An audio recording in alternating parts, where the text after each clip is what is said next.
स्वागत है। मेरे लास्ट ऑडियो में हमने ईश्वरचंद्र विद्यासागर पाठ का अध्ययन किया था। आज इस दूसरे ऑडियो में हम हिंदी की एक कविता पढ़ेंगे जिसका नाम है बरसात।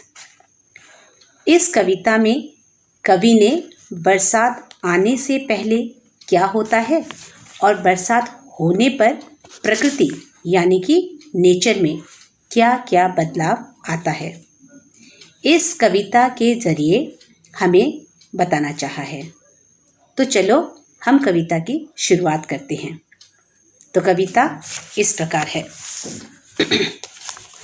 काले भूरे बादल छाए, सागर से गागर भर लाए।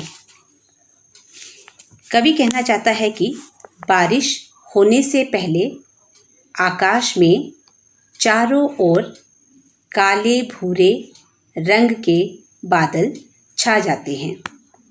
बादलों को देखकर ऐसा लगता है जैसे प्रकृति ने समुद्र का पानी घड़े में भरकर बादलों तक पहुंचाया है। छम छम छम बरसात बरसती, बिजली चम चम चम चम करती। और जब काले भूरे बादल आकाश में छा जाते हैं तो उसकी थोड़ी ही देर बाद बरसात छम छम की आवाज़ के साथ बरसने लगती है और बरसात के साथ साथ बिजली भी चमकने लगती है। अगली पंक्तियाँ देखिए। गड़ गड़ गड़ मेघ गरजते, मानो वन में हाथी लड़ते। और बारिश के साथ साथ बिजली चमकती है और बादल भी ज़ोर ज़ोर से गरजने लगते हैं। बादल के गर्जन की आवाज़ सुनकर ऐसा लगता है जैसे कहीं दूर जंगल में हाथी आपस में लड़ रहे हों। यहाँ बादलों की गर्जन को हाथी की आवाज़ के साथ तुलना की गई है। आगे देखिए। नाले नदी उफनते बहते, झरने झरझर झरझर करते। और बारिश के पानी से जितने भी नदी और नाले हैं वह पानी से भर जाते हैं और वे इतना ज़्यादा भर जाते हैं कि वह उफनते हुए बहने लगते हैं। और पहाड़ में जो झरने सूखे हुए थे वे भी पानी से भर कर झरझर की आवाज़ के साथ नीचे बहने लगते हैं। उसके बाद दिया गया है। तालों में मेंढक स्वर भरते, पंख पसारे मोर थिरकते। और बारिश के पानी से नदी तालाब जो भर जाते हैं उसमें जो मेंढक रहते हैं वे इतने खुश होते हैं कि वे भी खुशी से आवाज़ करने लगते हैं। और जंगल में जो मोर होते हैं वे भी बारिश को देखकर इतना खुश होते हैं कि वे अपने पंखों को फैलाकर नाचने लगते हैं।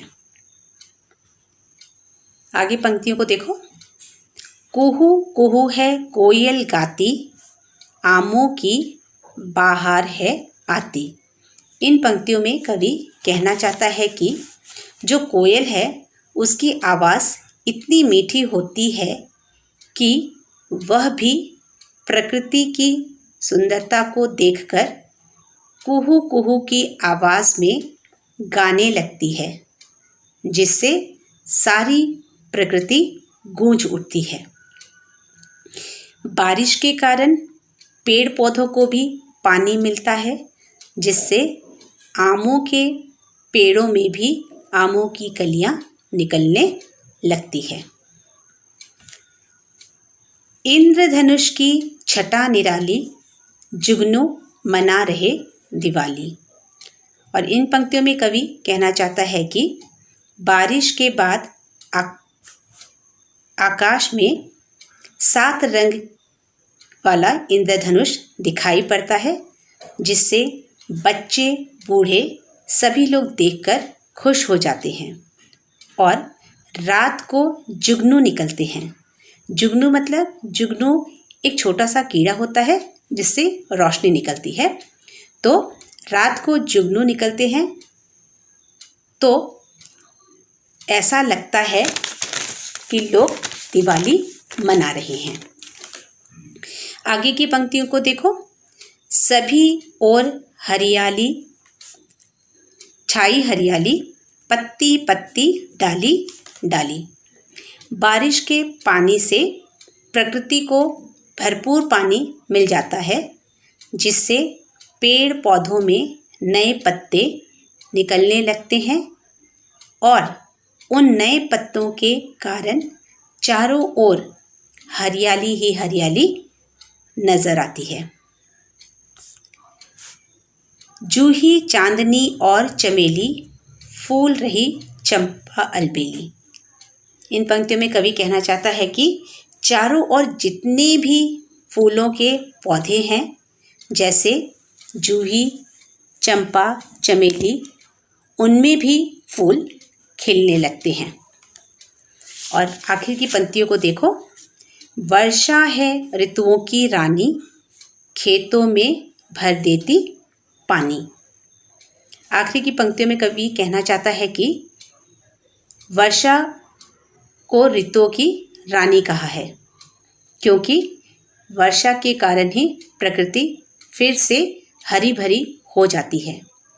बारिश के कारण ही खेतों को भी पानी मिलता है, जिससे फसल अच्छी होती है और मानव जीवन का कल्याण भी होता है।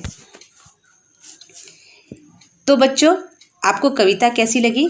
मुझे लगता है आपको कविता अच्छी लगी होगी। इस कविता को तुम लोग एक बार पढ़ना और फिर उसे याद कर लेना। अब हम लोग इसके अभ्यास को देखते हैं। यहाँ पे कुछ शब्दों के अर्थ दिए गए हैं, जैसे कि सागर। सागर मतलब समुद्र। उसके बाद दिया गया है स्वर भरना, जिसका मतलब है आवाज़ करना। उसके बाद है छटा, जिसका मतलब है शोभा या सुंदरता। धानी शब्द का प्रयोग कहीं पर भी नहीं किया गया है, इसीलिए ये शब्द तुम लोग को पढ़ने की ज़रूरत नहीं है। कविता में इसका कहीं पर भी उल्लेख नहीं है। उसके बाद दिया गया है इंद्रधनुष। इंद्रधनुष का मतलब है आकाश में बनी 7 रंगों की पट्टी। उसके बाद है गागर, जिसका मतलब है घड़ा। फिर है थिरकना, उसका मतलब है नाचना। उसके बाद दिया गया है अलबेली, जिसका मतलब है सुंदर। उसके बाद दिया गया है जुगनू, जिसका मतलब है बरसाती कीड़ा जो अंधेरे में चमकता है। तालो दिया है, जिसका मतलब है तालाब। उसके बाद दिया गया है निराली, जिसका मतलब है अनोखी। और आखिरी का शब्द है वर्षा, जिसका मतलब है बरसात। अच्छा, अब हम लोग दूसरे प्रश्न की ओर चलते हैं। जो पहला प्रश्न है उसमें दिया गया है सही विकल्प पर सही का चिन्ह लगाइए। पहला प्रश्न है किसकी छटा निराली है। यहाँ पर 3 ऑप्शंस दिए गए हैं, इंद्रधनुष की, कोयल की और चंपा की। तो सही आंसर है इंद्रधनुष की। उसके बाद का प्रश्न है जुगनू कौन सा त्योहार मनाते हैं। यहाँ पे दिया गया है होली, दिवाली और ईद। होली और दिवाली का इस कविता में कोई भी उल्लेख नहीं है, तो इसलिए इसका जवाब है दिवाली। उसके बाद दिया है गुड़ किसके रस से बनता है। 3 ऑप्शन दिए हैं, आम, चमेली, गन्ना। तो इसका सही उत्तर है गन्ना। धान कहाँ होता है। 3 ऑप्शन दिए हैं, पानी में, नदी में, खेतों में। तो इसका सही आंसर है खेतों में। ऋतुओं की रानी कौन है? वसंत, वर्षा और ग्रीष्म। तो जैसे कि कविता बरसात के ऊपर है तो इसका सही जवाब है वर्षा। अब हम अगले प्रश्न की ओर जाएंगे। इसमें दिया है कि नीचे दिए गए प्रश्नों के उत्तर लिखिए। तो पहला प्रश्न है, किसका रंग काला और भूरा है? तो कविता की पहली पंक्तियों में दिया गया है कि बादलों का रंग काला और भूरा है। दूसरा प्रश्न है, बादल कहाँ से पानी भरकर लाते हैं? तो इसका जवाब है बादल सागर से पानी भरकर लाते हैं। उसके बाद अगला प्रश्न जो है वो है, बादलों में कौन चमकता है? बादलों में कौन चमकता है? बादलों में बिजली चमकती है। उसके बाद है, उफनते हुए कौन बहते हैं? उफनते हुए नदी और नाले बहते हैं। अगला प्रश्न, झरझर झरझर कौन झरता है? झरझर झरझर झरना करता है। अगला प्रश्न है, कौन नाचता है और कौन गाता है? तो यहाँ पे मोर नाचता है और कोयल गाती है। आखिरी का प्रश्न है, तालाब में कौन बोलता है? तो तालाब में मेंढक बोलते हैं। उसके बाद एक अगला प्रश्न यहाँ पे दिया गया है, कविता की पंक्तियों को पूरा करो। तो ये तुम लोग कविता को पढ़कर खुद लिख लेना। और एक मेरी तरफ से तुम लोग को मैं प्रश्न दूंगी कि वर्षा ऋतु के ऊपर 10 पंक्तियाँ लिखो। तो ये जो प्रश्न है आखिरी का मैं फिर से रिपीट कर रही हूँ, वर्षा ऋतु के ऊपर 10 पंक्तियाँ लिखो। 10 सेंटेंस, 10 पंक्तियाँ वर्षा ऋतु के ऊपर तुम लोग लिखकर उसे मेरे ग्रुप में भेज देना। ठीक है? Okay, thank you.